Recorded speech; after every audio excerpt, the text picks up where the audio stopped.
This week on Inside the Headset, we are featuring Coastal Carolina's co-offensive coordinator and running backs coach, Newland Isaac. In this episode, Coach Isaac takes us through his personal coaching journey, shares how to build team culture that goes beyond the field, and dives into his personal offensive philosophy. Now, let's get inside the headset with Coach Isaac.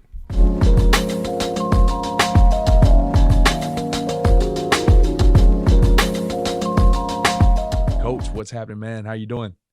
Oh, doing good, man. We just finishing up spring ball. We got our spring game tomorrow night, so it's been good. We kind of go early. Yeah, man. That's crazy. That it just seems so early now. Do you know the reasoning for that? You guys try to just get some recruiting and stuff in? Yeah. We do it for a few reasons. One, if anybody's we like to kind of get it early. If anybody's banged up or there's any kind of injuries, it gives them pretty much an extra 2 months of recovery. Yeah. Versus normally when you finish up in April, you about to go straight into your development during the summer. Right. So you get an extra 2 months of recovery from that perspective. And then the other perspective is once we get done, now we got a chance to kind of go and develop them a little bit more when we do our basically OTA part of it.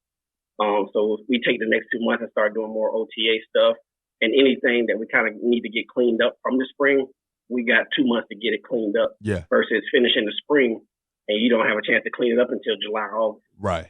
Yeah, that's some good stuff. I love as time evolves. Coaches just find a way to continue to just crack the code and manipulate the schedule and do all these things to get the most out of it. And I'm sure it's advantageous a little bit for you guys before you get on the road, after the 15th of April. No doubt. To at least not be crunching in spring ball and trying to juggle that recruiting and get your plans together. But, man, yeah, man, it's my honor to have you on, man. I just want to kind of roll through a couple things here with you today. And, as you kind of look back on your bio and where you've been and where you're going, it's you've moved around the coaching ranks a lot over the last decade of your coaching career. What's been that mindset to kind of take some of these jobs pretty much all over that southeast of the country and in the decision making process when you're looking to take that next job? What's been your thought process? Kind of the main thing for each job. Obviously I've been with the same head coach pretty much everywhere. He was my position coach in college too as well. Oh wow. So each place was a chance for me to kind of grow. But a lot of it for me, man, it's always been about the kids for me. I kind of always coach to kind of have an impact in a positive way. So that's what my motivation, my motivation to kind of keep going, to kind of help these kids kind of reach their goals. I get joy in seeing them being successful, and me, their success I define pretty much as them reaching their goals, whatever their goals may be. If it's graduating from college, whether with a degree, if it's making it to the NFL, whatever it may be, I get that joy out of that. So each stop, you got a new crop of kids to motivate, to kind of impact in that positive way. So that's kind of where I get my joy. That's where I kind of get my motivation at, to kind of keep going and keep moving. Yeah, man. That's I guess I kind of knew that you were with Coach Chadwell for a while, but I was under the assumption it was all at Coastal. So you guys were at Charleston Southern, Albany State, and Coastal Carolina together. Yeah. So when I played from 2004 to 2008 at Charleston Southern. Coach Chadwell was my position coach. I played receiver. And then 2009, Coach Chadwell got his first head coaching job at North Greenville. I went there for 1 year as a GA, and then 2010, 2011. I moved into a full-time running backs role. And then 12, we went to Delta State out in Mississippi, another D2 school. And then 13 through 16 is when we were at Charleston Southern, and I was coaching running backs there. And then 17 is when Coach Chadwell came to Coastal as an offensive coordinator, but he couldn't take his entire staff. So at that point, I went to Albany State to be the offensive coordinator there for a year. And that's when a position opened up here at Coastal Carolina in 2018 for me to come here and be the running backs coach for a year, and then transition to a co-offensive coordinator role. Okay, so pretty much Albany State was your one stop without Coach Chadwell to some degree. Okay. Yes, sir. Correct. What was that? What was that like to kind of break away? I mean, obviously you knew what kind of coach he was. You played around him. You coached around him, and all of a sudden you get this little bit of separation. How good was that experience? It was at first it was different because you're going to a completely different place that you kind of grown into the system and a way of things were run. So you kind of got used to that. So that at first it was different, but then throughout that process of being in Albany State, it kind of helped me grow a lot as a coach. It was my first time being offensive coordinator, and having that much responsibility on my own was kind of refreshing for me. So that was a big deal for me to move off. And in 2017, I learned a lot about myself. I learned a lot about as far as running the offense and doing all that stuff on my own because I didn't have to do it before. Right. So at first it was a little difficult, kind of trying to get used to a completely new system. But once you kind of grew into it, it kind of was challenging, but it was kind of fun at the same time. Yeah. And I'm sure just going back to now, you've been with Coach Chadwell for all those years. Every job is just drastically different, especially when you start talking about levels. And Delta State and Coastal Carolina probably couldn't be two more different jobs. And completely two different worlds. Right? Yeah, two different worlds. And so, how cool has it been to be able to be with him and watch him adapt just based off where you guys are located? Oh, it's been good, man. He's good to us, man. One of the things that we talk about here that's kind of different. You go to some places very, very business-like. You come here, you're not going to see coaches in the office wearing khakis, wearing dress shoes. We're going to be in sweats. We're going to be in some gym shorts. We're relaxed. It doesn't feel like fourth and short every day. Yeah. Which is good, which makes it easy to work for a guy like that. Absolutely. So it's a blessing. It's the same way he's been since a position coach. He don't change. He won't change for no one. He has his morals, what he believes in, and he's going to stick to it whether winning or losing. He's going to stick to his guns. So it's been good, man. I not talk to him. I tell him all the time. I know him at the back of my hand. I kind of know what he's thinking before he's even thinking of what he's about to say. Yeah. Like I said, you be with a guy for, I think, 18 years now. So you kind of know him pretty well. So, man, it's been good, man. It's always refreshing, in my dialogue with the coaches from all different levels. I mean, the reality of it is you get a head job, you just get, just like anywhere, I guess, you don't know what kind of personality you're getting in a head coach. And, a lot of the successful ones, at least that you see on TV, do kind of present that 4th and inches mindset. And it's exactly. High tension and all that kind of stuff. And I love, especially when we get coaches with, programs that had a lot of success to come in and say, hey, that's not the environment here. Just to know you don't have to go and settle for that to be in a successful program as a coach on that journey. So exactly, like you're not, you don't feel like you're grinding, like God is taxing, like blah blah blah. Like you never feel that here. He don't want you to feel that here. Absolutely. Our coach, our O-line coach, his kids play a bunch of different sports. And if he has to go to a game or go to something and miss a meeting, it's quick for Coach Shaw would say, go do that. That's more important than sitting in an offensive staff meeting. Right. Things like that, man. Like it's refreshing. Like it's a blessing to be able to work for someone like this. No doubt, man. Our executive director Todd Berry, former head coach at multiple universities, but I had the opportunity to, similar to you, not the length, but play for him, coach for him. And obviously I'm here with him now, but he provided us an atmosphere like that at one of those stops that he was at. And it was cool seeing guys on our staff after we had a year of some really good success. It was a couple job offers out there for some guys on the staff, myself included, and, a little bit more money, maybe a better title. But that peace of mind, man, it took over. So you saw a lot of guys reject jobs, and that was cool to see. Oh, yeah, definitely.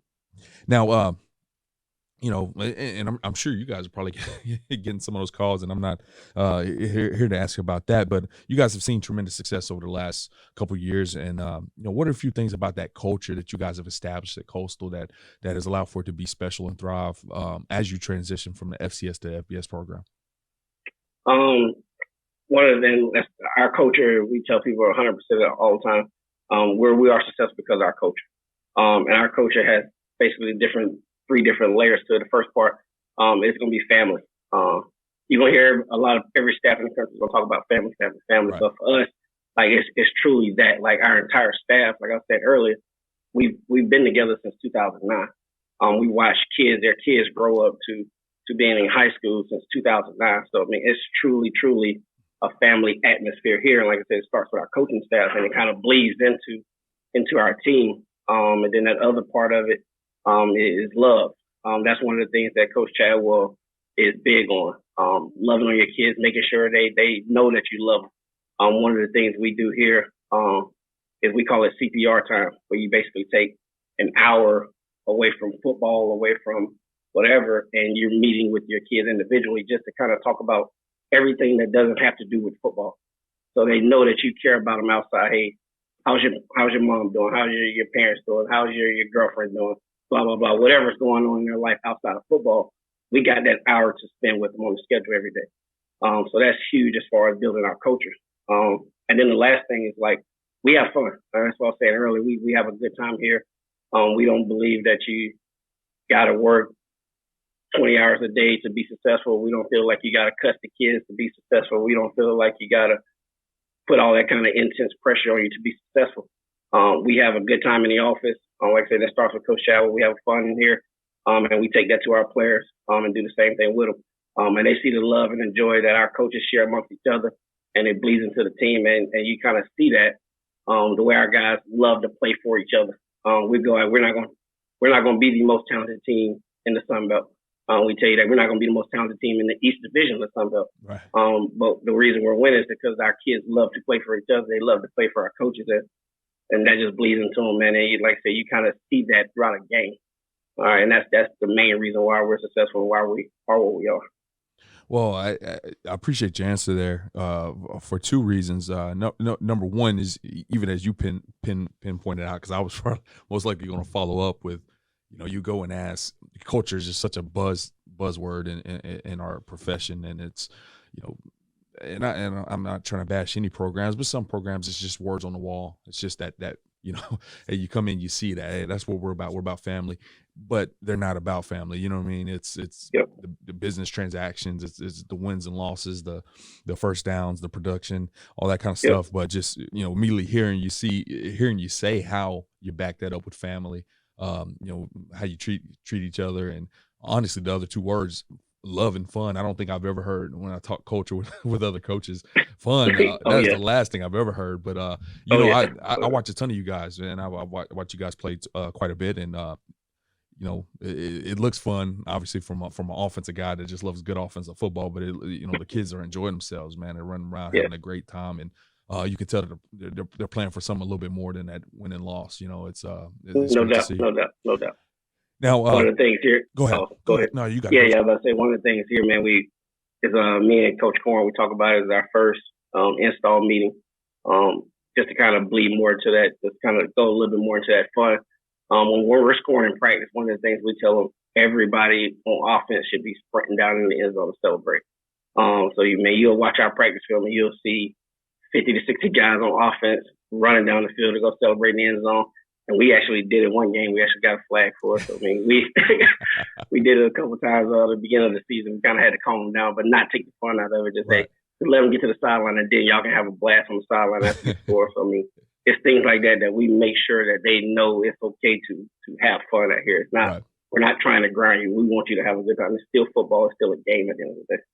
Well, you just mentioned Coach Corn. He's another former 35 under 35 guy. Been a great part of the AFCA, and do appreciate my relationship with him. Now, you're seeing more and more probably these days of the co-DC, co-OC situations, and that's what you serve as the co-offense coordinator, along with the co-offense coordinator Willie Corn.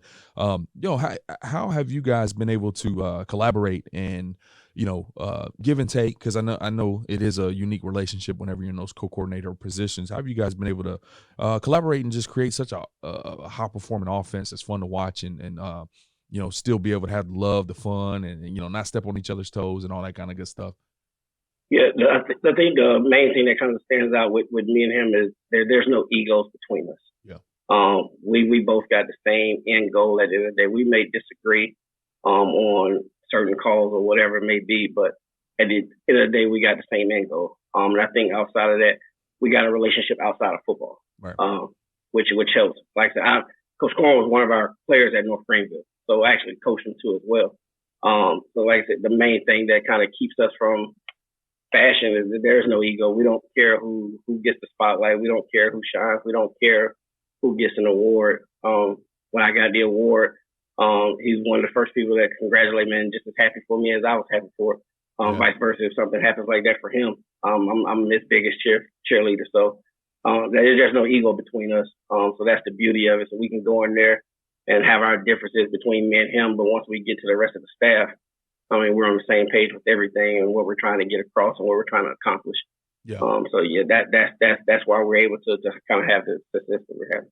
And isn't some of that healthy too in terms of you mentioned we might have a different call in mind or have a different thought process with something, but especially when you start looking on staffs that have been together for a while, you start getting that it's a term for it, and I can't recall what it is, but basically I think it's called groupthink. Basically, the more time a group spends together, the more time that they tend to think the same, which at some points in football that's phenomenal, but at the same time you kind of need those different views or different ideas. How do you keep that, or how important is it to keep that relationship too, to make sure that perspectives are shared? Yeah, I mean that's really important. Like I said, it'll just be me and him in there. And I think that's part of it too. It's not like 10 guys up there, but it's really just me and him.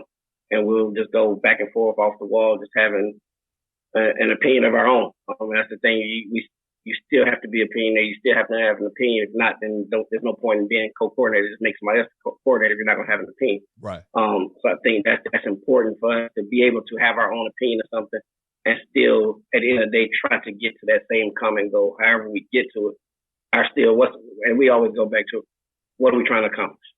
And that's when we have our issues, that's the main thing we always come back to. What are we trying to accomplish here? All right, we're trying to accomplish this. All right, what is the best way for us to do that? What's the best way for me and you to get on the same page to accomplish that goal? And like I said, that's what we got it on our wall. We call it a little fan process. And it always starts if we're struggling with something, we're having difference of opinions, we just stop everything and we come back to, well, what is the main goal? What are we trying to accomplish on this specific play or this specific situation? Right. And then we just kind of work from there and build it out. Well, as I continue to mention, as most people already know, you guys are very, very unique with the spread option game. You guys can still throw the ball, run the ball in 100 creative ways, tons of motions, a lot of different formations. I mean, the list goes on. Just fun to watch. Right. Did you have that flexibility at Albany State? And I guess I'll make the question a little bit more specific. What is your personal, not what you and Coach Corns share and what you and Coach Chadwell share, but what's kind of your personal philosophy from an offensive standpoint, and how's it shaped over your career, especially as you got some of those opportunities to branch out over at Albany State? For me, my philosophy has always been players first and then scheme second. And that's been everywhere I've been. That's kind of have been my thought process. All right, what type of players do we have? Are we getting the dudes to be able to do this? Are we getting the dudes to be able to do that? And everywhere I've been, we haven't had the dudes to be able to do certain stuff.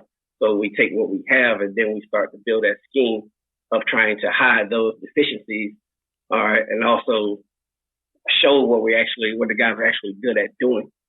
Just go back to Delta State, for example. Everywhere we've been, except Delta, we've had smaller O-linemen, but when we got to Delta, we're really, really big and physical up front. So we can do more gap scheme stuff, all right, that we traditionally can't do at the other place that we've been, all right, because we just didn't have the dudes to do it. And we had a quarterback at Delta State that wasn't really good as far as reading progressions, handling things of that nature, wasn't good as far as some triple option phase. So for us, it had to be more double option because he was a kid that can run, and you kind of wanted the ball more in his hand versus anybody else. And then you come to a place like Coastal, where you got Grayson McCall as your quarterback, a dude that can spin it, that can throw the ball all over the place. So how can we still take advantage of what we got, hide our deficiencies, which is not being as big up front, but still make people be sound and play sound football and not just let their athletes run all over the place. So our thought process is to kind of take the pitch out of it a little bit and do more RPO stuff where you're still getting a triple option phase. People still have to play more sound football, but now we're actually getting Grayson more involved as far as throwing the football. So it's always been players first and then kind of work your scheme and build your scheme into it. So like you say, you see a lot of motions, you see a lot of different stuff, a lot of shifts, a lot of that stuff. Is to really kind of hide some stuff.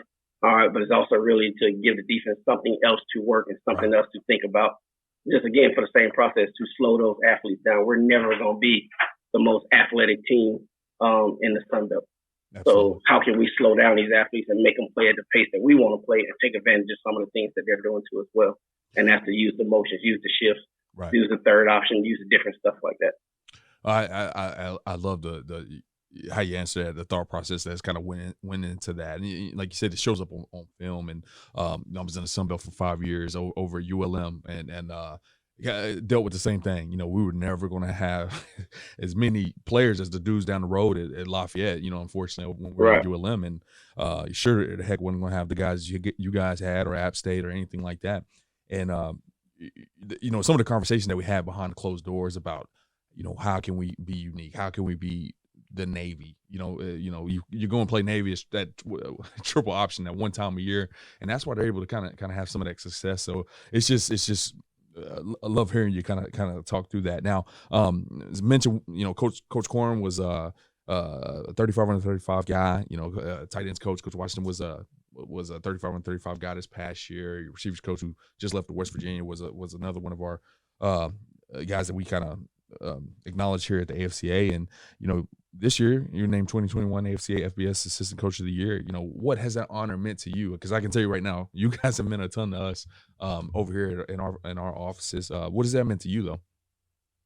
Man, honestly, man, it meant everything to me. I've never was one that kind of did it for the awards. I never got into the awards or any of that kind of good stuff. I just wanted to see the kids be successful and have success. But then when you get something like that, it kind of basically shows that your work's not going unnoticed.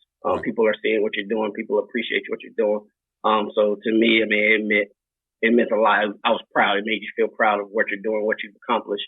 It's kind of like a culmination of everything that you kind of worked for since 2009 to actually see it come to fruition, and you win something as major as that. So, man, it was everything for me, man. I was proud of it, man. It was a big deal for me. Good, man. Well, I say this, and hopefully you know this already, but as I got in here, I've got to learn a lot more things about the AFCA, and I always kind of pictured, some of those awards that you get, it's a group of guys that maybe not necessarily have coached, or some sports writers. It's a lot of little things like that. But I always think the coolest thing about these awards is your peers. These are coaches that have lined up against you, have watched you on ESPN on Friday night playing, whatever, or watching the Sun Belt championship game, and they've said, God dang, that's some good stuff. So I don't know. I just think that adds a little bit more to it. That it's not just a group of people that don't know if the football's pumped or stuff. It's some people that know what's going on. And no doubt. Like I didn't even know that until our SID guy was like, he actually, I didn't even know I was nominated for it. I was pulled into a high school, like I was going to high school going to recruit, and I got like a Twitter alert from our Twitter page, and it said, congratulations, the Newland Isaac award. I called him. I was like, dude, what is this? He was like, dude, you got an award. He was like, I was like, seriously? He was like, yeah. He said it's voted on by the other coaches. So, man, it was like, I almost wanted to shut down recruiting for the day and just go hang out the rest of the day and enjoy that. So, that's right, man. It was everything, man. Good, man. Well, I tell you what, man, you've earned everything that you gotten, and everything that's going to continue to come your way, man. Like I said, just stepping back. I typically don't say it, but I am a huge fan of watching what you guys do offensively and defense. I mean, you guys play just a good brand of football, and so must continue success for you. Before I let you go, I do want to give you the opportunity to share your social media account, your Twitter account, so coaches want to follow, and if they hadn't seen what you guys do on offense, can start keeping up with you just a little bit. Yeah, so my Twitter is Coach is at Coach Isaac, ISAAC, capital F, capital B. A lot of people kind of normally put two S's and one A's. So one S, two A's, C, capital F, capital B. All right, man. Well, we'll make sure to tag you in our show notes. And once again, appreciate you hopping on with us, and I hope you finish spring ball up nice and clean and have a great spring. Yes, sir, man. I appreciate you having me on. All right. Thanks, Coach. All right. Thank you. Thanks for listening to this week's episode of Inside the Headset. If you heard anything on this episode that you would like to learn more information about, head over to afcapodcast.com, where you can find every episode and all of the corresponding show notes. While you're there, take a second to rate, review, and subscribe to the podcast. If you have any questions, comments, or suggestions for the show, please let us know by sending an email to podcast@afca.com. Make sure to follow the podcast on Twitter at Inside the Headset and tag it when you share each episode. You can stay up to date with all things AFCA by following the @WeAreAFCA Twitter account. Every episode of Inside the Headset can also be found on your favorite audio streaming platforms such as Spotify, Apple Podcasts, and YouTube. If you are not currently a member of the AFCA, be sure to find us online at afca.com and apply to join over 10,000 NFL, college, and high school coaches from around the country who are striving to be the best they can be. With an AFCA membership, you gain invaluable access to the annual AFCA convention, the bi-monthly magazine, and the new and improved digital library, which contains thousands of videos and articles contributed by hundreds of current and former football coaches. You can also visit afcainsider.com to sign up for our free weekly email newsletter on the right-hand side of the screen. It comes out every Tuesday at lunch and is filled with great articles and stories written by many of the same coaches you hear on the podcast. It's geared to help you become a better coach tomorrow than you are today. Be sure to connect with me on Twitter at Coach Mario Price, and remember, the AFCA is not just an annual convention. It is an association that continually promotes education, guidance, and networking. But it is also so much more than that. The AFCA is about celebrating the past and educating the future. It is about developing great coaches who will produce great teams and even better people. So invest in your skill set and impact today by engaging with the AFCA.